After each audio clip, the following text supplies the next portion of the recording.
ধরেন আপনি দারাজ থেকে কিছু পণ্য অর্ডার করার জন্য দারাজের ওয়েবসাইটে গিয়ে লগ ইন করলেন। এখন দারাজ কেমনি কনফার্ম করবে যে আপনি পরের পেজটি আপনি অ্যাক্সেস করতে চাচ্ছেন।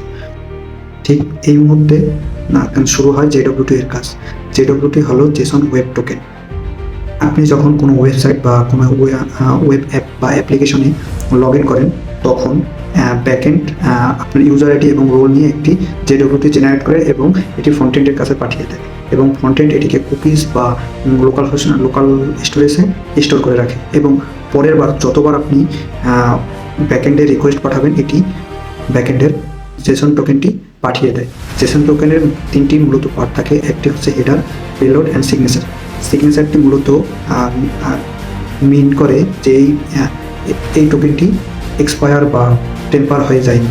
পরের রিকোয়েস্টে ব্যাকএন্ড মিডলওয়্যার এই জেডব্লিউটিকে ভেরিফাই করে এবং যদি ভেরিফাই করার পর আপনি ভ্যালিড ইউজার হন, তাহলে আপনাকে রাউট অ্যাক্সেস করতে দেয় এবং যদি আপনি ইনভ্যালিড হন তাহলে আপনাকে আনঅথরাইজড মেসেজ দেখায়। জেডব্লিউটি কেন এত জনপ্রিয়? কারণ এটি সিকিউর, ফাস্ট অ্যান্ড স্কেলেবল।